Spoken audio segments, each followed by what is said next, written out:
Yo, yo, yo, what is up, YouTube? BK Brad Kellner. Today is Wednesday, May 19th, 2021, and we are live.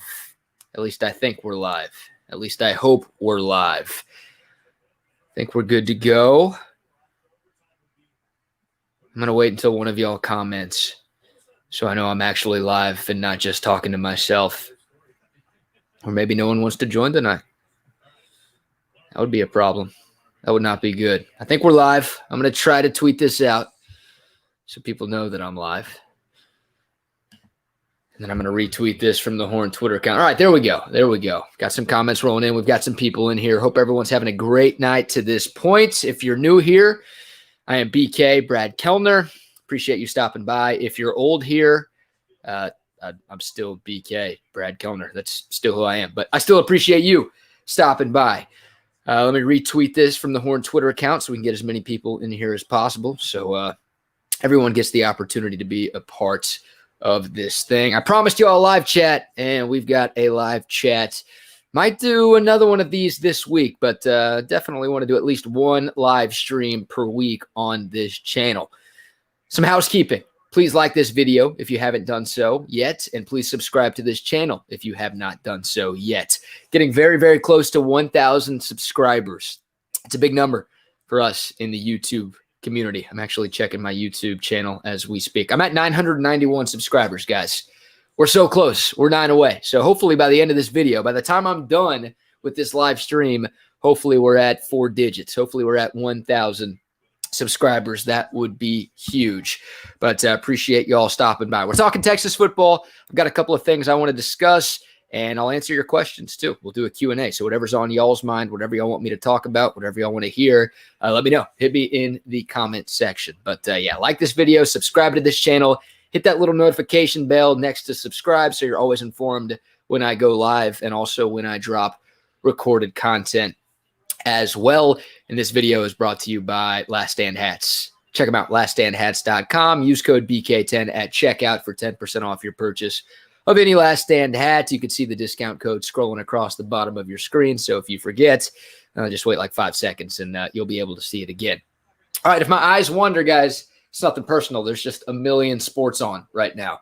I need more TVs. The 4 that I have, not enough with playoff basketball, playoff hockey, and baseball going on. I wanted to get this out of the way before the Spurs-Grizzlies game goes down to the wire, and really before the LeBron-Steph show takes over. Lakers-Warriors coming up at 9 o'clock. So I'll try to get y'all out of here before that game because I know a lot of y'all are looking forward to that. All right, appreciate the love. Patrick, Steven, Dominic, Henry, Francisco, Perry, Shannon. Many thanks for stopping by. Shannon asked, who is responsible for Poopgate? Yes, we have figured out whose dog is responsible for Deucegate. That's what I'm calling it, Deucegate. We had a dog take a crap in our studio at the Horn over the weekend. And it's funny, like every single show except for ours on Monday did a radio show in a studio with dog shit right in the corner. It's unbelievable. Nobody smelled it. Nobody saw it. Nobody noticed it until like 2 o'clock. Chad Hastings, part of Shirts and Skins with Chad and Trey, saw at the corner of his eye that there was a little pile of something that shouldn't have been there. A little present was left by one of the dogs who was at the station over the weekend. So I won't mention his name. I won't mention the dog's name. It's not the dog's fault. It's the person's fault for letting that happen and not cleaning it up. But it was one of the weekend guys, one of the lesser-known weekend guys who is responsible for the present that was left for us as a part of Deucegate. Pretty hilarious moment there. We've had some ridiculous crap stories at the Horn this year. Too many. All right, guys. So let's talk Texas football. Once again, if you have any questions, anything you want me to talk about, let me know. I'll field your questions. But I want to start off with the Donovan Kaufman news that dropped earlier today. The Vanderbilt transfer safety committed to Auburn today. Texas was in his final 2. It was a battle between the Longhorns and the Tigers, and ultimately Auburn won out. Not a huge surprise. A lot of people I talked to behind the scenes kind of felt like Auburn was the favorite. A lot of Auburn mods felt like Auburn was the favorite, and it makes sense, right? The guy who recruited Donovan Kaufman to Vanderbilt, Derek Mason, is now the defensive coordinator at Auburn. So Derek Mason was the Vanderbilt coach last year. He got fired. He accepted a job on Brian Harson's staff to be the DC at Auburn. So you've got that pre-existing relationship, and that probably won out for Donovan Kaufman. I'm not going to lie. I don't know the exact safety situation for Auburn right now, but I assume they're in a similar spot to Texas. I mean, they just fired their coach just like Texas did. So I assume they could address some holes on their roster, and they're looking for a number of positions in the transfer portal. Safety, obviously, one of them, and Donovan Kaufman picks Auburn over Texas. Donovan Kaufman was not a plug-and-play starter, but he was a guy who was going to make an impact and be a part of the rotation this year for Texas if he chose Texas. Only played 1 year in college football, only played 2 games as a freshman, actually got COVID midway through the season, and that ended his season prematurely. But a guy who made 15 tackles in 2 games. I think he had 10 tackles and a PBU against LSU last year for Vanderbilt. So very small sample size, but a guy who looked like he had some talent, also a return man as well. It would have been nice for Texas to get him in the mix. Once again, I don't think he would have been like a day one starter at safety for this team, but guys, there's not a lot of safety talent on this football team right now, at least not a lot of proven safety talent on this roster. Blake Gideon has his work cut out for him, the new safety coach at UT. You know, Blake Gideon, very polarizing figure, and a lot of people don't like Blake Gideon because of one play, and I won't say anything more about that play because it still gives me PTSD. You know, Blake Gideon did a lot of really, really good things at Texas. Started 52 straight games. That's the second longest streak in Texas football history. He was a big part of DBU for 4 straight seasons. But, you know, a polarizing figure around these parts. And there are people who can't stand Blake Gideon who are like rooting for him to fail so they can say, I told you so. And Blake Gideon's got a tough job, guys, because this safety room right now, not a lot of proven experience. I don't know who the 2 starting safeties are for this football team. You look at the orange-white scrimmage, the 2 guys who started for the white defense, the number 1 defense, were Jaron Thompson and Brendan Schooler. Like, I assumed B.J. Foster was going to man one of the starting safety positions this year, but he didn't even start with the ones during the spring game. So Texas having to replace both Chris Brown and Caden Stearns. I thought B.J. Foster was a lock to be one of those guys. It turns out he's not. So you've got Schooler, you've got Thompson, you've got Foster, you've got Tyler Owens, you've got J.D. Coffey. I mean, you've got some guys, but not a lot of proven experience back there for Blake Gideon to work with. So getting a guy like Donovan Kaufman would have been very, very nice. Once again, I don't know if he's an immediate upgrade for this year over any of those dudes I talked about, but he'd be in the rotation and he'd have a chance to compete for playing time. And he's a guy who had 4 years of eligibility. So not only for this year, he could have helped you down the road too. So I'm very worried about the safety position, guys. There are a couple of positions I'm worried about on this football team. Safety is right near the top of the list. I get nervous. We've talked about Brendan Schooler a lot on this channel. I know he started his career as a safety, had a really good freshman season at Oregon as a safety, but it's been a while since he's played safety. And I get nervous when guys transition from offense to defense or defense to offense. Generally, that takes some time. And I think Texas might be relying on Brendan Schooler to be a starter or at least a heavy rotation piece this year. My expectations aren't that high. Jaron Thompson, I think, is going to be a stud at Texas. The question is he ready for this? Not a lot of experience for him. Did some good things in the bowl game against Colorado. Everybody did some good things in the bowl game against Colorado. But, man, you're relying on 2 guys with not a lot of experience to potentially be your starting safeties this fall. You've got a new defensive coordinator, a new safeties coach. There are some questions in that defensive backfield for Texas. So close the book on Donovan Kaufman. Would have been nice, but he's going to Auburn. I wonder if Texas is going to go after another safety or 2 in the portal this offseason. I hope that they do, because y'all can tell I don't feel great about that position right there. Other transfer portal related news. Texas offered a cornerback last night, a Caleb Evans from Tulsa. A Caleb. No, I'm not saying like a space Caleb. A Caleb is his name. A-K-A-Y-L-E-B, Evans. I don't know any of Caleb's. Do y'all know any of Caleb's? Is that a name? Do we have the only a Caleb in the world potentially coming to Texas? He's played at Tulsa the last few years. From McKinney, from the Metroplex, 6'2", 188, 2 years of eligibility remaining, a grad transfer, so he'd be good to go right away. And Texas offered last night. He tweeted about it last night. Notre Dame is offered, West Virginia, TCU, SMU. He's got some decent offers. K-State, I think, in the mix as well. This guy, Caleb Evans, started 23 games at Tulsa, 0 interceptions, did have 11 PBUs, 6'2", 188. I might have already said that. Another one of those guys, like if a Caleb Evans came here, he's not a plug-and-play starter. I don't think he's an upgrade over Deshaun Jameson, Josh Thompson, or Darian Dunn, the grad transfer from McNeese State. But you're going to need more than 3 corners to be successful in the Big 12. And look, even if none of those guys get hurt, even if all of those guys, I'll knock on wood, can play all 12 games this year, you still need depth at cornerback. And outside of those 3 guys I just mentioned, I'm not sure how much Texas has. Keaton Crawford, the buzz surrounding him, there's a lot of it. I think he's going to be really, really good down the line. Maybe Jahdae Barron too, but you don't really know what you have with those guys just yet. So bringing in a guy with college experience to provide some depth there and potentially fill in if something were to happen to one of your starters, I'm not opposed at all. I like that Sark is looking at the secondary to fill some of these remaining scholarships because, yeah, cornerback, you've got experience.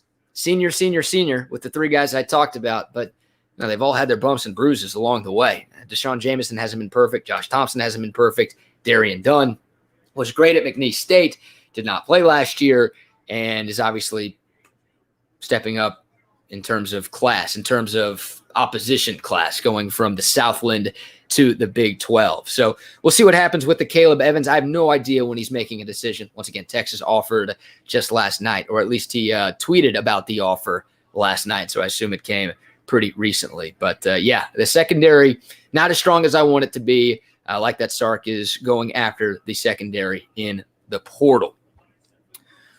All right. By the way, if you want to watch film on a Caleb Evans, you can watch a Texas game. Now, it's a frustrating Texas game. It's the Tulsa game from 2018. Remember when Tulsa came to town week 2, week 3 of the 2018 season, and Texas only beat them by a touchdown?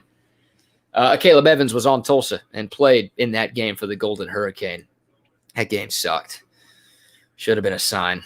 I know that was Texas's best year under Tom Herman. Hell, that's Texas's best year in the last decade. But 7-point win over a Tulsa team that ended up going 3-9 in 2018. Yo, if that wasn't a microcosm of Tom Herman teams playing down to their competition, I don't know what was. Actually, don't answer that. That's rhetorical. I could talk about that for a long, long time. All right, let's check the questions. Hit me in the comment section if y'all have questions. Appreciate the love. I'm making sure the tweet went out. Yes, the tweet definitely went out. CB is in the building. What's up, CB? All right, I'm scrolling up to the top. Harlingen, Texas in the building. Northeast Texas in the building. Appreciate that, guys. Thank y'all very much for stopping by. All right, Benjamin, good question. On the roster, I see a lot of outside linebackers. What is the depth at inside linebacker? Not a ton. Look, Texas has addressed the hell out of the linebacker position in the transfer portal. And some of the guys that they've picked up are versatile, guys who at least I'm told can play both inside and outside. Now, those guys haven't worked out at their previous stops, so I don't know how much we can rely on them for that. Like, I just hope they can play one position well. I don't need them to be playing 2 positions. Just give me something. But Texas knew going into the offseason that they needed help at linebacker. Then at the start of the spring, Juwan Mitchell put his name in the portal. He's one of those inside linebackers who is now at Tennessee.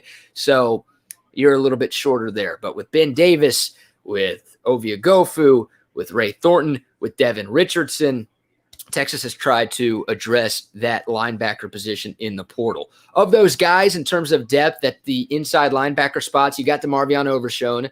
Knock on wood that he stays healthy. He was healthy last year, but missed the spring and had injury issues a couple of years ago. So hopefully he can play a full season like he did in 2020. Feel great about him. I mean, that dude, the arm bandit, as I like to call him. And I saw him use that hashtag. I saw him use that nickname on social media the other day. I'm taking credit for that. The arm bandit. It's the best DeMarvion Overshown nickname there is. He just posted a picture of like a bunch of armbands, which is awesome. He's bringing that bit back this year. As long as he plays like he did last year, you can wear 100,000 armbands. I don't care. I don't have to see his skin at all. He can be all armband if he plays like he did last year. So I feel good about him. But yeah, without Juwan Mitchell, what do you have?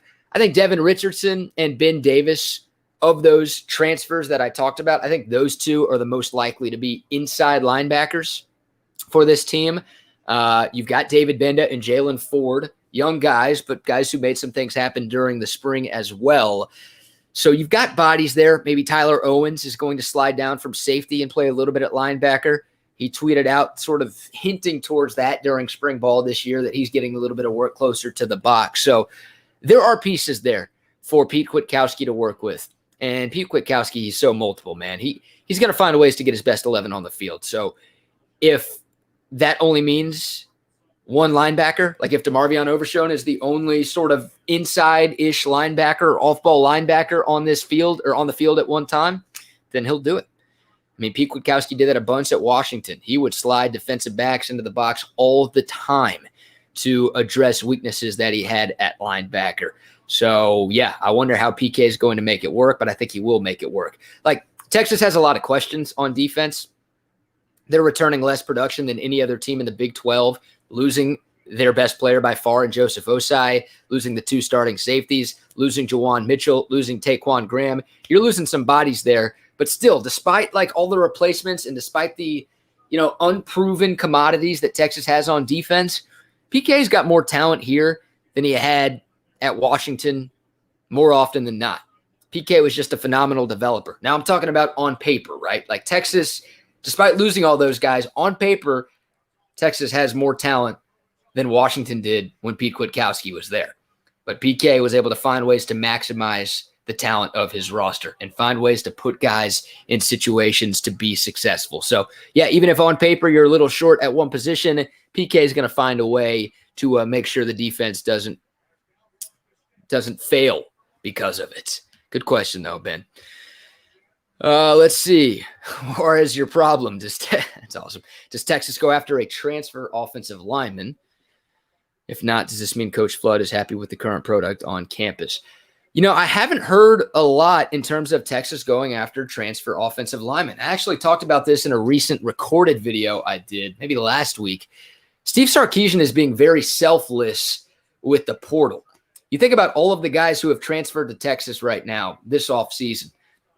The four linebackers I just talked about, also Darian Dunn. Those are the five guys who have transferred to Texas in this cycle. What do they all have in common? They all play defense. So this is Steve Sarkisian, number one, being selfless, saying, hey, y'all get what you need on defense. Number two, it's Sark betting on himself.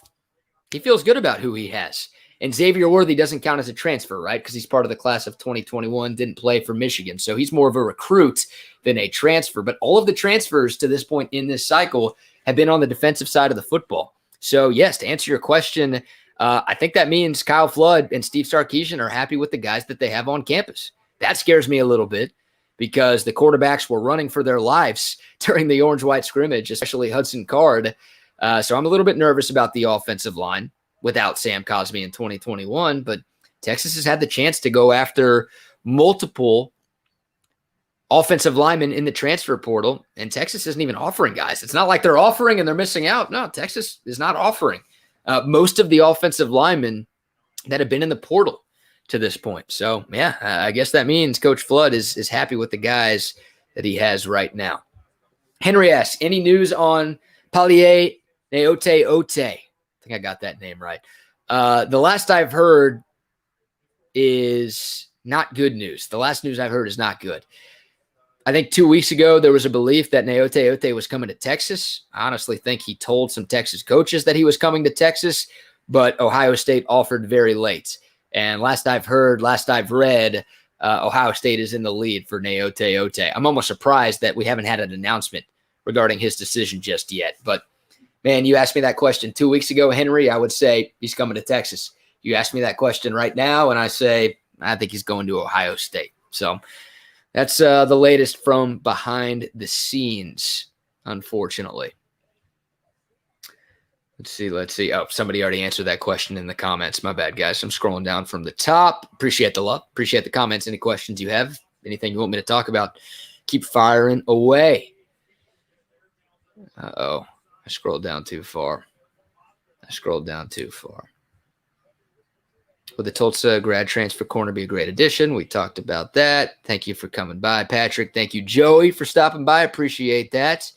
Glenn says Darian Dunn locked down Tylan Wallace, so he's got something there.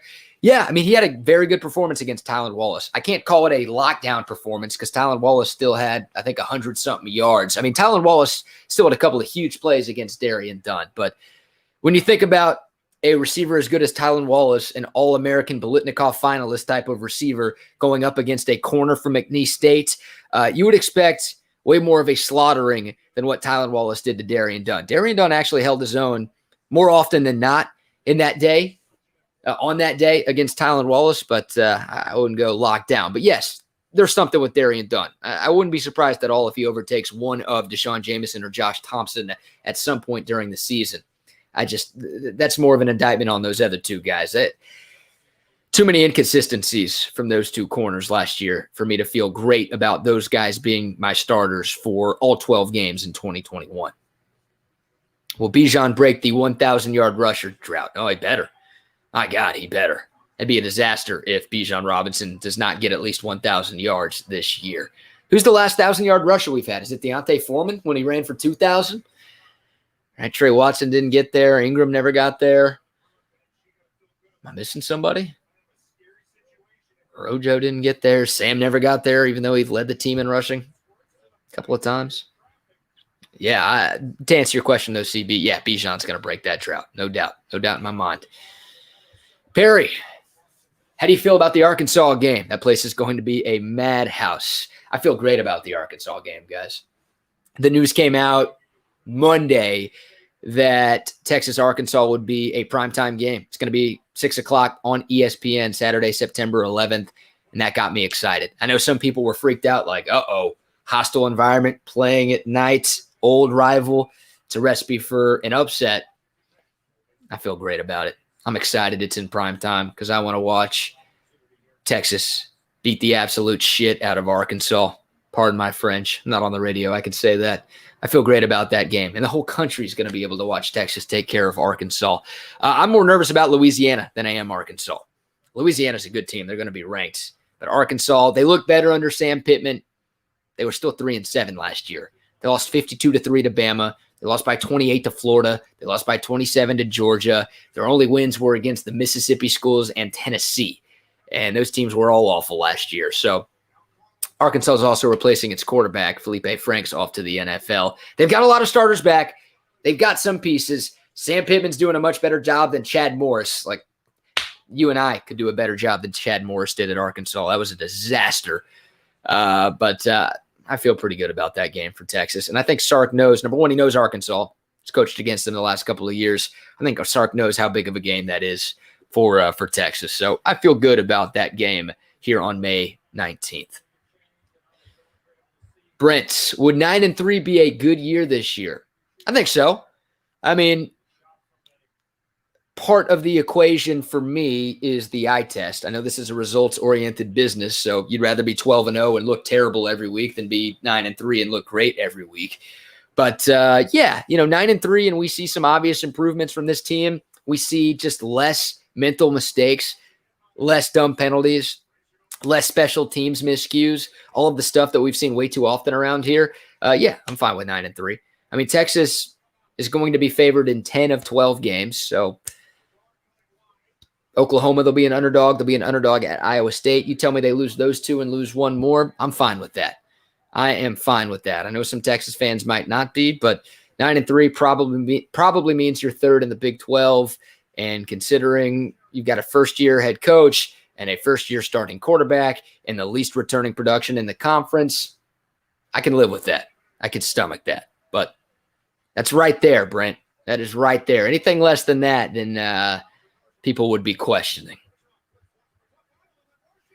Well, we've got playoff hockey. We've got overtime. Bruins and Caps. Kind of watching out of the corner of my eye. It's a big one. Quick Spurs check, too. Oh, 4-point game. 8.5 minutes to go. Spurs still in it. They were down by like 30 earlier. They're still in. All right, that's not why you guys are here. But I still got to check the scores. Let's see.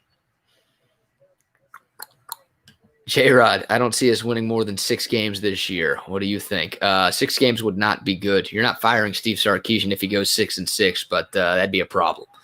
Texas is going to win more than 6 games this year, unless, knock on wood, half the team gets injured. I mean, like, legit, half the team gets injured.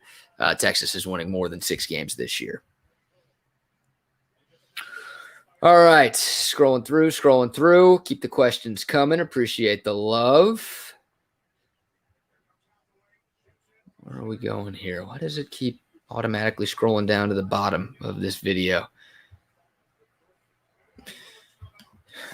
M. Broussard, I haven't heard BJ Foster's name all off season. Anybody know what's going on with him? Yeah, I mean, none of us heard his name a lot this off season. I was shocked when the rosters came out for the orange-white scrimmage and BJ Foster was on the orange team, which means he was on the number 2 defense. Once again, I said that a few minutes ago. I pegged that guy in as a starter in the fall at safety for this team, and he couldn't even start the spring game. So I don't know what's going on with him. I think he's healthy. I think he's fine. He's not in the portal or anything like that. But, yeah, it's been already a little bit of a disappointing career for BJ Foster at Texas, considering he was a 5-star. He's shown some flashes, but dealt with injuries. Damn near quit the team during a game. Y'all remember that? Am I making that up? That was BJ Foster, right? Like at halftime of a random non-conference game, BJ Foster walked out on the team and was ready to leave. So he's had a little bit of a roller coaster ride at Texas. I think he's fine, but yeah, we did not hear his name nearly enough this spring. Thank you, Scott, for the love. Appreciate that. Hudson or Thompson, a couple of questions about the quarterback battle.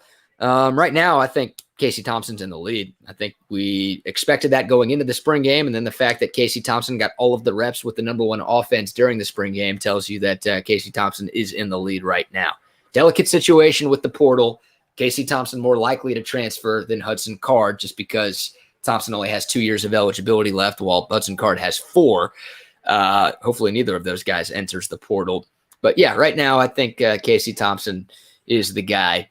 I think he gets the start week 1 against Louisiana 108 days from now. Let's see. Thoughts on college football playoff expansion? Yes, expand it. Give me 8. More playoff football. Who complains about playoff football? I hate when people complain about more playoff sports. Playoff sports are so great. I'm all about it. It's not going to reduce the fun of the regular season. People are still going to watch the regular season of college football if they go to 8 teams. And I'm not saying go to 64. We don't need that. But 8 teams, yeah, we can make that work. I'm all about it. All about it.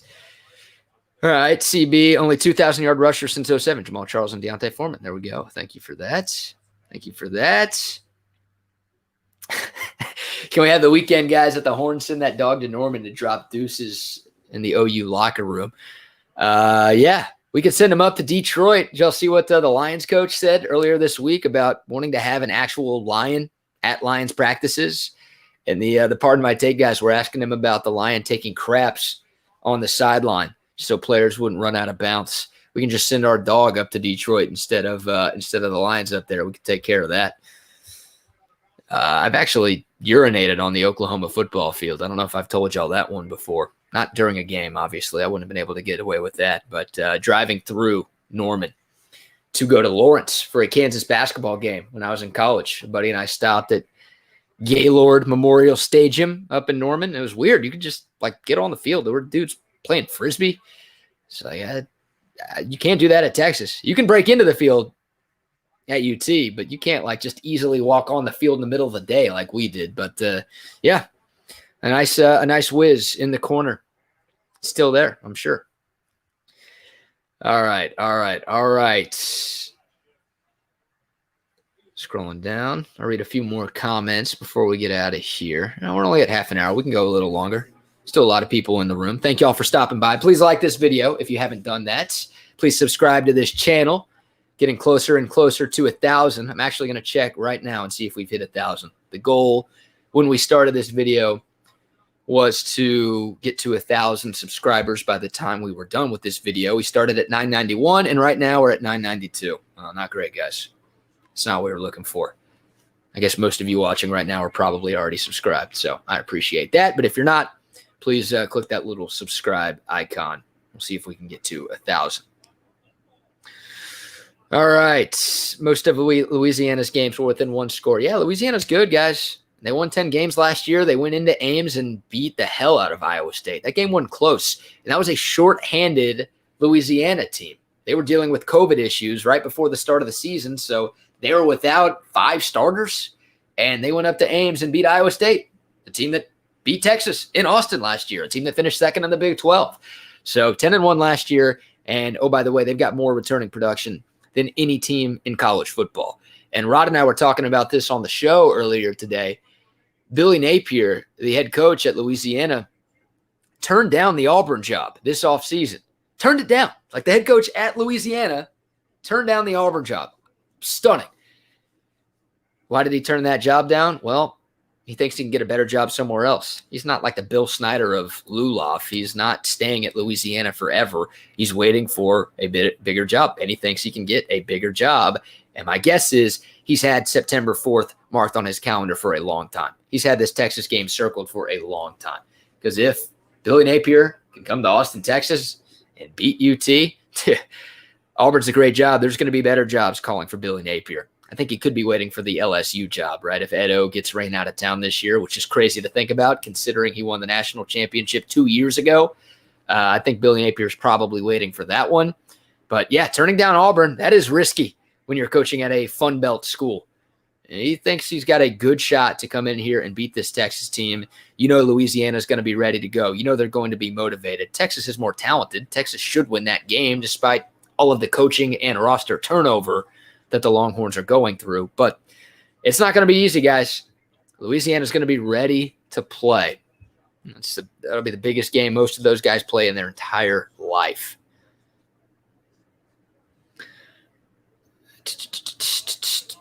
All right. Checking some more questions. Well, the Spurs had a lead for a little bit, and they gave it up. 87-83 Grizz. I'm sure a lot of y'all are probably watching at the same time. Texas Homer in the building. Make sure y'all subscribe to Texas Homer. Dude puts out unbelievably good content. The production value in his videos, spectacular. So salute, Texas Homer. Thank you for stopping by. And, y'all go like his videos and subscribe to his channel if you haven't done it yet. A Xavier Worthy question. Will Xavier Worthy – whoa, sorry, guys. Just kicked y'all. Will Xavier Worthy make an impact this year? I think he'll have an impact this year. Now, I think it'd be a problem if Texas is banking on Xavier Worthy to have an impact this year. Like, Texas can't be relying on Xavier Worthy as a true freshman to have an impact. That would mean the other wide receivers who have been on campus longer than Xavier Worthy just aren't getting the job done. And that also probably mean that you've got some injuries with your big 4 wide receivers. We've talked about it on this channel. I feel good about the starting 4 receivers for Texas.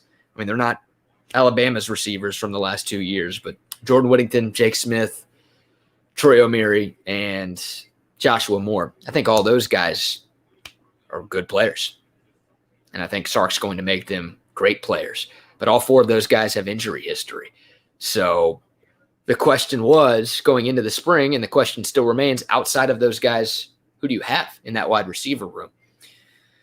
Hopefully you have something that you can rely on, because it's inevitable that at least one of those guys gets hurt. Hopefully Avante Woodard or Marcus Washington can step up and make an impact. Those guys are upperclassmen. They've been here for a couple of years. Maybe Xavier Worthy's that guy. Maybe Xavier Worthy's the 5th best wide receiver on this football team already.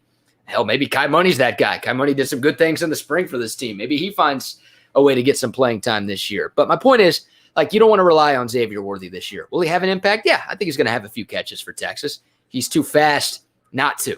He's one of the top 10 receivers in the country for the class of 2021, and it's not like Texas has the most loaded wide receiver room in the country on campus right now. But if you're needing him to be an impact player for your offense, that means things went wrong. That means injuries happened and or the other wide receivers couldn't get the job done. So I'd expect us to see a little bit from Xavier Worthy, but once again, unless he's second coming of Tyreek Hill, hopefully a better dude off the field than Tyreek Hill. Maybe could have gone with a better example. I was going to say Percy Harvin, but that guy was on those Florida teams that got in trouble a lot. Boy, I'm putting a hex on Xavier Worthy right now. Tavon Austin, he was good in college. Tavon Austin, speed guy. I don't think that's a good comparison. I think Devontae Smith is actually a better comparison for Xavier Worthy. They're pretty much the same size, and Xavier Worthy's recruiting grade was identical to Devontae Smith's recruiting grade coming out of high school. Same size, top 10, back into the top 10 receivers in the country for their respective classes, and both speed demons. So it'd be awesome if Xavier Worthy could be Devontae Smith. I'm not banking on that. By the way, I did make that Devontae Smith-Xavier Worthy comparison on air a couple of weeks ago, and I'm pulling up Devontae Smith's freshman year stats right now. And I kind of said, hey, if Xavier Worthy has this type of season, then that's awesome. That'd be great. Devontae Smith as a freshman at Alabama in 2017, 8 catches, 160 yards, and 3 touchdowns. He also had the most important touchdown of the season in college football that year. The game winner in overtime of the national championship game to beat Georgia. So, yeah, Devontae Smith came on strong, showed some signs at the end of his freshman year, then obviously became one of the best wide receivers in college football over the next few years, won the Heisman Trophy last year. Xavier Worthy can have – I'd be cool with him having more than 8 catches, but if he can have like that kind of trajectory, I'm all for it. I'm all for it. I just word vomited a lot right there, guys. Hope that made sense. Not always a good idea to do this with playoff hockey and playoff basketball on. All right. Thank you for the love, Henry. Hit the like and subscribe buttons if you haven't done so yet. Defense and running game, will that be enough to get to the Big 12 championship? No, you need some semblance of a passing game. You don't have to have the best passing game in the country. You don't have to have the best passing game in the conference. I don't think anybody besides Oklahoma will have the best passing game in the conference this year. But, if you have a good passing offense with Bijan Robinson, if he does what we expect him to do, and this offensive line run blocks as well as it did in the spring game, and your defense is solid, yeah, you can be the second best team in this conference this year. You can get to Arlington, no question. But, yeah, you need some semblance of a passing game. You got to be like top half of the Big 12 and probably top 3 of the Big 12 to have a shot to win this league this year.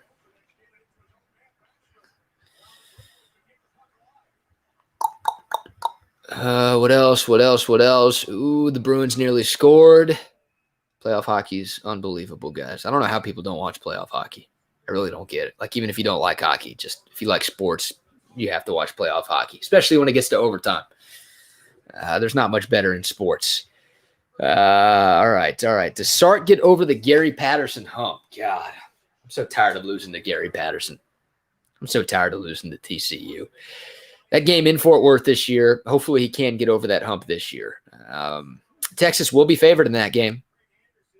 So that's a game Texas should win, but more often than not, Texas is favored against TCU, and more often than not, Texas loses to TCU. 6 of 7. TCU has beaten Texas 6 of the last 7 years, and 4 of their last 5 wins have come by double digits. Last year did not come by double digits.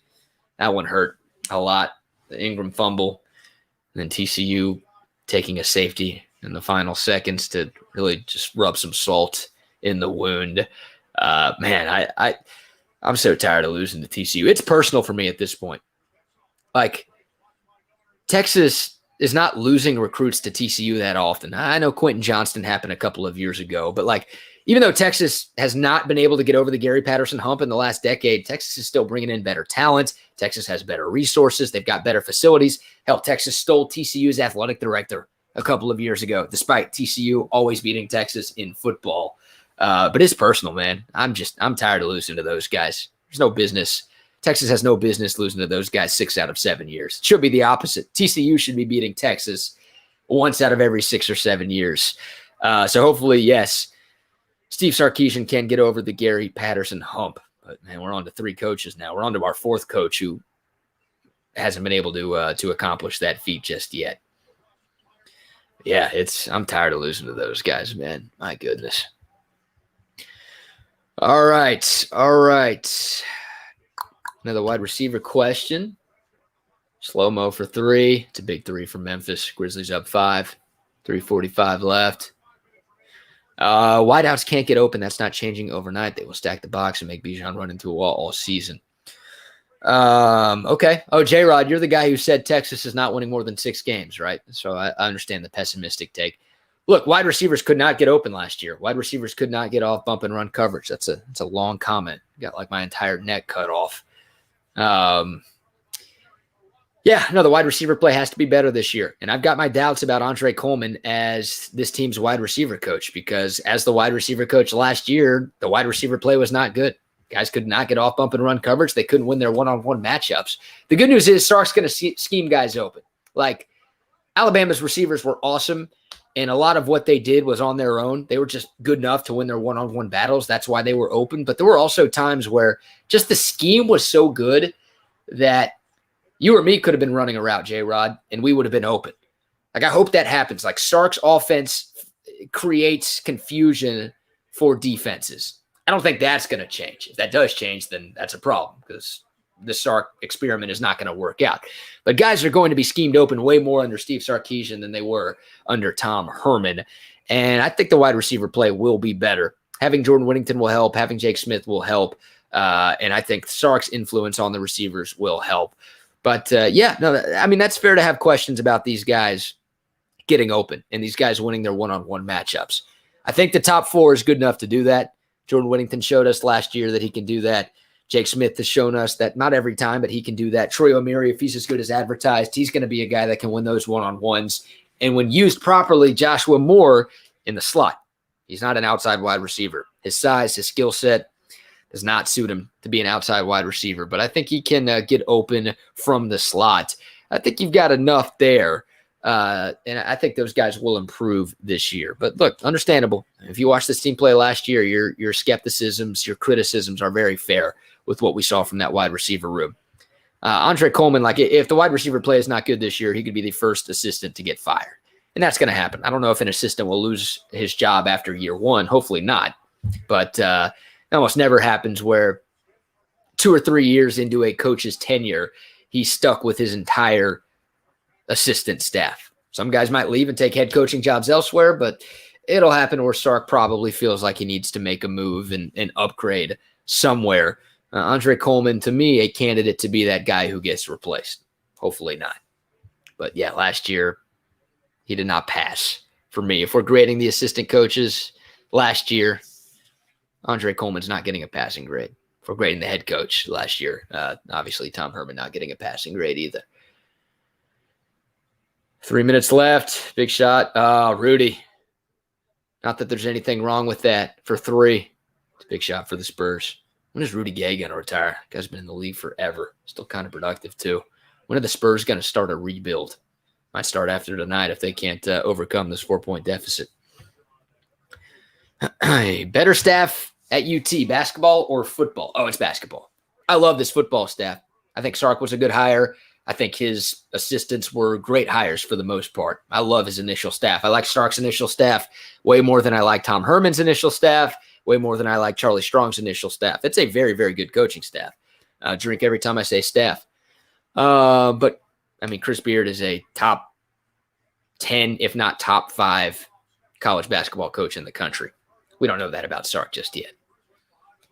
Successful at Washington, good enough to get the USC job. Not successful at USC for various reasons. We know about that. But Sark's not proven as a head coach. Chris Beard made it to a national championship game as a head coach.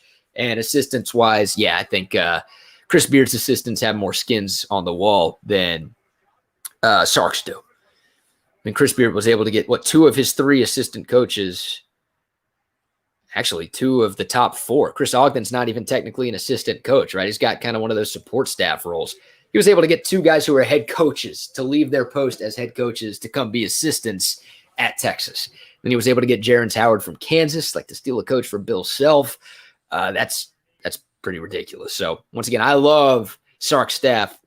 Big fan of the Sark hire, but if you ask me to choose between those 2, Texas basketball is the better coaching staff. All right. Scrolling through the comments. Nearing the end of overtime number 1 in Boston, for those of you who care about playoff hockey. Let's see. So Iowa State improved throughout the year. Yeah, Iowa State got better as the year progressed.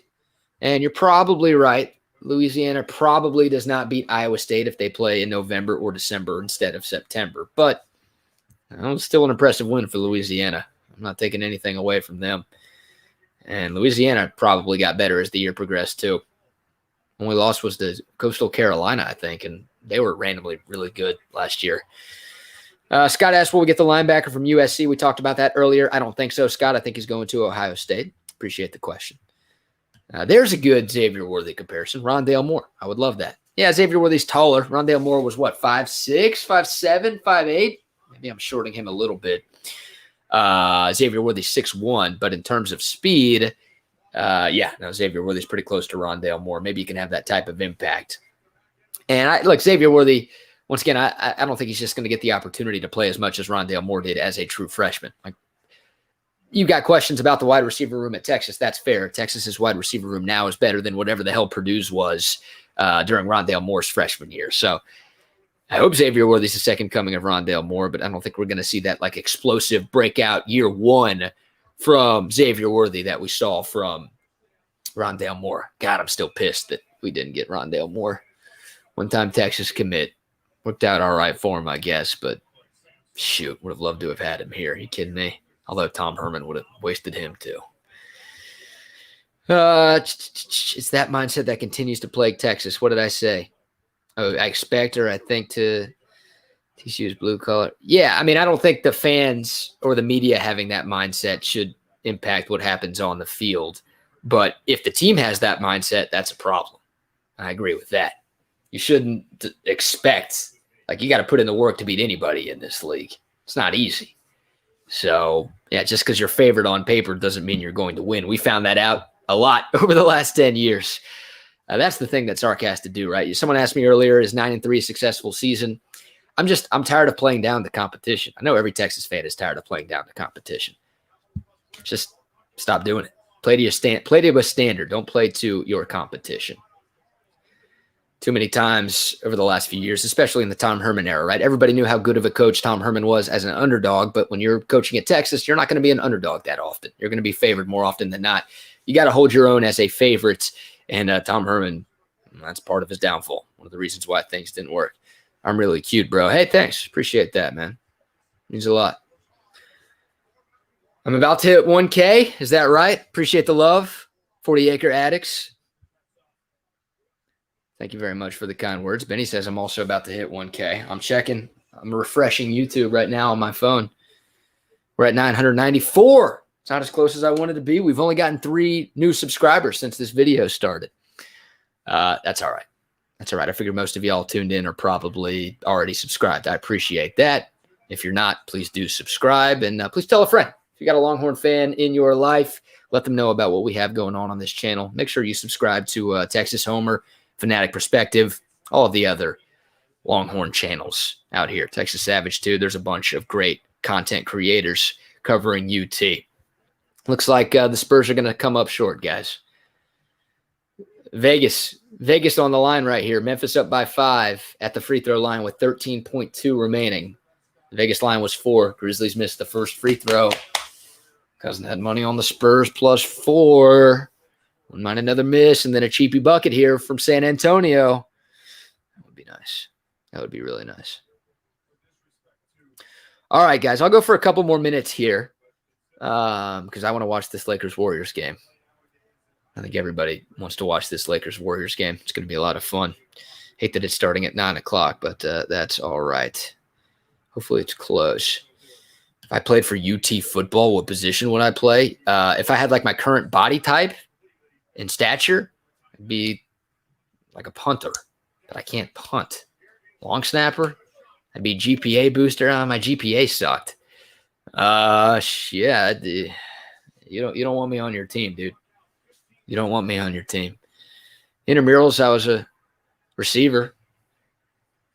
Flag football, I was a receiver. I got pretty good hands. I'm not fast. There's a reason I talk about the sports and don't play the sports, guys. Man. When will Big 12 media availabilities? Yeah, Big 12 Media Days is going to happen. That was actually confirmed earlier today. I don't know why I put this question up without knowing the answer off the top of my head. I think it's mid-July. I think it's July 14th and 15th are the dates for Big 12 Media Days, but they will happen, and the Horn will have local coverage. Oh, my sister's in the building. Not Texas football. Who's my pick for the Cup? I'm picking Colorado. I know that's basic. They won the President's Trophy. They had more points than any team in the NHL during the regular year, but they're legit. Nathan McKinnon's awesome. One of the best players on the planet. I think he's the best playoff player on the planet. Tongue twister. But I'm going with the Avs. Who you got?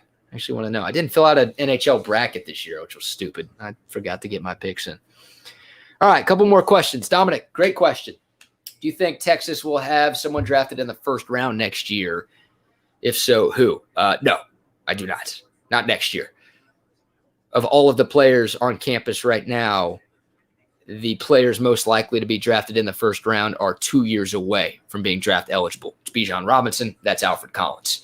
If I had to pick a guy who could be a first rounder next year, it'd be DeMarvion Overshown, because the NFL is looking for those hybrid players, those linebackers who are fast, who can work well in space, who can cover. That's DeMarvion Overshown. So if he has, he's got to be better than what he was last year. He was very good last year, but if he improves and takes a big step from where he was in 2020 and stays healthy, then he's got an outside shot of being a first-round pick. But outside of that, guys, I don't know. I don't know if there's anybody. I can't pick the corners. I can't pick any of the offensive linemen. If Casey Thompson looks like Mac Jones did last year, then there you go. Casey Thompson. He's a Heisman finalist. He could be gone after this year, and he'll be a first-round pick, but I don't think that's going to happen. Excuse me.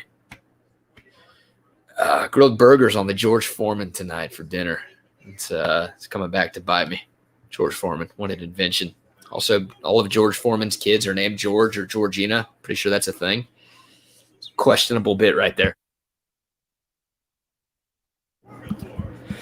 Excuse me, guys. There's a sneeze. I think I turned off the mic in time. Hopefully I got off camera in time. That was probably gross if I didn't. 3-point game. Spurs Grizzlies. Can it just end right here, please? Can it just end right here, right now, so I can win this bet? So my cousin can win this bet?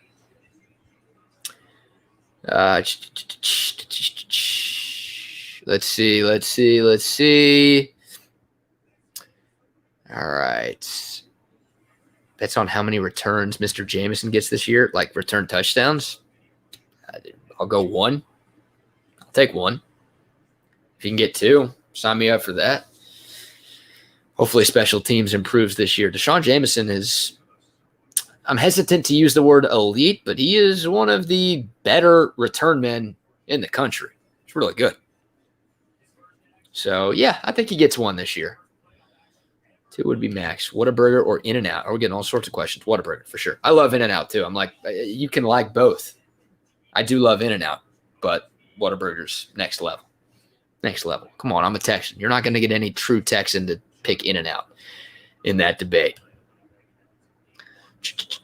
Recruiting question. Are you surprised that Denver Harris? What's up, Sparty Cruz?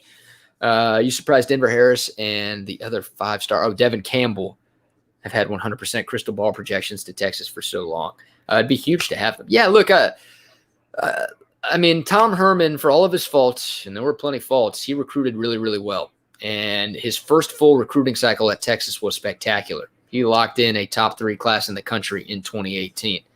Those guys didn't all pan out, obviously, but no, he did a great job kind of taking advantage of that honeymoon period. So I'm not surprised that Sark has a top 10 class in the country right now, and you're seeing some 5-star guys linked to Texas. That doesn't surprise me at all. Hopefully both of those guys do put pen to paper when it's all said and done and commit to Texas. Both Texas kids. There's some talented kids in the state of Texas, guys. My co-host Rod Babers did a great job of laying out the numbers yesterday. There are more 5-stars within the state of Texas this year than there have been in any recruiting class in the last 10 years. So a chance for Sark to really take advantage of that honeymoon period and to bring in some dudes to bolster up this roster. Grizzlies win by 4. I was hoping that Rudy Gay 3 near the buzzer went in. That's a push. We'll take a push. Any bet that's not a lost bet is a win for me. We'll take that. Spurs are going home, though. Sorry, Spurs fans. I don't think your expectations coming into this thing were that high, but that's it there. So, yeah, it would be huge, though, Sparty Cruz, to answer your question. It would be huge if Texas could get those guys. A corner, a lockdown corner, and a guard. You need big bodies. You need to address the trenches. Texas whiffed on the historically good offensive line class in 2021, but there are some dudes in the class of 2022, a couple of 5-stars from in-state. I'd love to get at least one of those guys. Devin Campbell might be your best bet, the 5-star guard. That would be nice. That would be nice. All right. Pick for the Avs. That's fair. Got half the family in the house tonight. Appreciate y'all. Love y'all. All right. I think that's going to do it. We're coming up on an hour, guys. I don't know if I promised y'all that I would go live until we got 1,000 subscribers. We got close. We're at 996 right now. I'm hoping by the end of the night we can get to 1,000. That would be huge. It's a big number for us YouTubers. I'm trying to think if there's anything else I missed or anything else that I want to talk about. Give y'all a couple of more minutes to ask questions. We're at a lull in sports. Spurs game's over. We're in overtime intermission. We're going to a second overtime in Boston. So get to NBC Sports if you have that channel. And thank me later. Double overtime, playoff hockey. Nothing better than that. But Warriors-Lakers about to start, so I definitely want to check that out. Thank you for just subscribing. I don't know how to pronounce that combination of letters and numbers, but appreciate that. I'm concerned for Bucky's sense of smell after being told about Deuce-Gate. Yeah, that was good. Texas baseball doing pretty good. Yeah, huge series for the Longhorns. Regular season finale this weekend against West Virginia. The Horns have a chance to win the Big 12. They need a sweep, and they need TCU to lose at least one to Kansas State in Manhattan. So as much as it pains me as a Kansas fan to root for Kansas State, got to root for K-State at least once. And obviously Texas has to take care of business. Hopefully it stops raining. Hopefully we can just get these 3 games in on time. Getting tired of this rain crap, guys. Everyone says, oh, in the summer, we're going to wish we had this rain. We're going to wish we had that. We're going to be thankful that we had all that rain in the spring. Dude, it sucks. To hell with that. I'm tired of this rain. I want to see the sun. It's been too long. All right. Who is this LSU transfer quarterback? This is the last question I'll answer. TJ Finley is the name of the LSU transfer quarterback. Check out the video I did on yesterday. Might have been Monday, where I talked about TJ Finley and whether or not Texas should take a look at TJ Finley. But he's in the portal. An ESPN/SEC network analyst tweeted out over the weekend that Texas could be in the mix. Haven't heard any reports from Texas people that say Texas is going after TJ Finley, but TJ Finley retweeted a tweet saying that Texas is in the mix for his services. So maybe he's an option for Texas to provide some quarterback depth. He's not better than Casey Thompson or Hudson Card right now, though. So you'd really only need him if one of those guys were to enter the portal. And because you don't know if either of those guys is going to enter the portal, I'm not sure you've got a realistic shot to land TJ Finley. Rain was terrible. Yeah. Prayers up to the Houston folk. Last night apparently was not great weather-wise. It's been bad all over the state, man. All right, guys, that's going to do it for the live chat. Appreciate the love very much. Once again, please like this video. Please subscribe to this channel if you haven't done so. Use code BK10 at checkout at laststandhats.com to get 10% off your purchase of any Last Stand hat, the best Texas hats in the land. Make sure to check out the triple option with RBKD, weekdays from 3 to 7. And, I'll be back tomorrow or Friday with some more content. Once again, I'll try to do at least one live chat a week to answer y'all's questions. Once we hit the month of June, the recruiting calendar picks up. I mean, recruiting is going to be insane in June, so I'll definitely keep y'all abreast. Funny word. With everything happening on the recruiting trail. So basketball starting. I'm out. Thank y'all so much for watching. Appreciate all the love, the comments, the questions. I'll talk to y'all soon. Until next time, y'all stay safe, y'all stay healthy, and hook 'em.